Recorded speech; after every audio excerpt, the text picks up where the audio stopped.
To address climate anxiety, it is important to recognise its validity, provide knowledge of practical methods to support environmental sustainability, and promote participation in community initiatives that provide a sense of empowerment and optimism.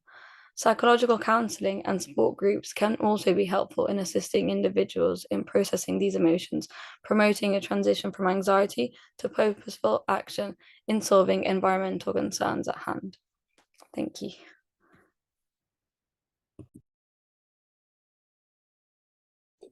We stand at a pivotal moment in our fight against climate change. There's a reason for optimism. Renewables investments are booming in solar and wind, making more clean energy affordable so that future generations can enjoy clean energy.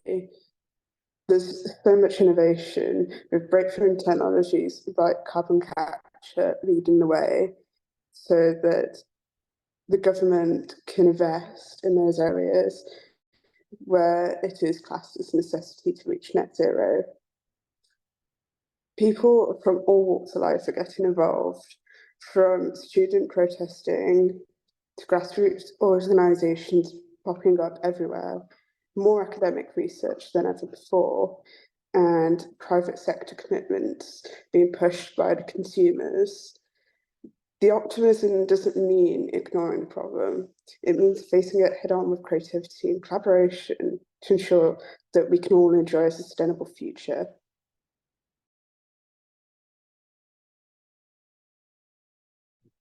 So now the easy part, how do we reconcile climate anxiety and climate optimism? Certainly the gravity of the situation has to be conveyed. There's quite a body of research now showing that more pessimistic presentations of climate change have improved the outcome of efficacy with the audience. So we can't just be positive.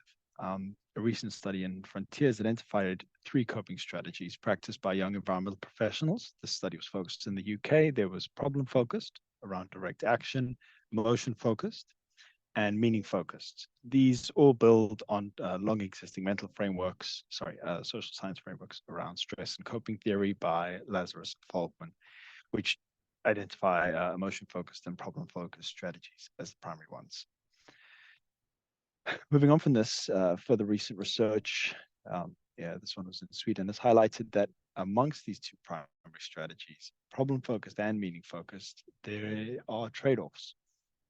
Both strategies do predict better felt efficacy and pro-environmental behavior than de-emphasizing the issue. So in other words, we're not going to make ourselves feel better by sticking our heads in the sand. But what's more surprising is that while both of these kinds of strategies, coping mechanisms, do predict better felt efficacy and pro-environmental behavior, young people who engage in problem-focused strategies were more likely to suffer negative effects on their well-being, which is in line with the theory as well. Whereas meaning-focused coping was positively related to both well-being and optimism. So to finish off, we can say that that's quite an interesting revelation. We often hear in this field, the antidote to anxiety is action. But what more research and broader research in this growing issue is demonstrating is that it's not enough on its own. We have to adopt a well-reasoned mental framework, a positive framework of how we each in our lives deal with the reality of the information we have, the fact that we have to present it in an honest and often difficult manner, and yet also maintain a positive outlook about things.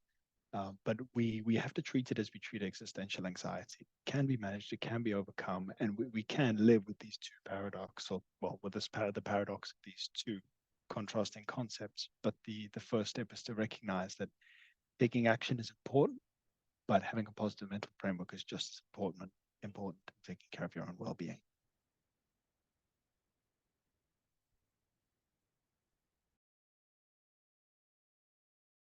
In conclusion, navigating the paradox of climate anxiety and optimism is vital for fostering a sustainable future. By leveraging community support, informed action, and psychological resilience, individuals can transform the fear into a positive change. Embracing both the challenges and opportunities presented by the climate crisis empowers people to contribute to meaningful progress.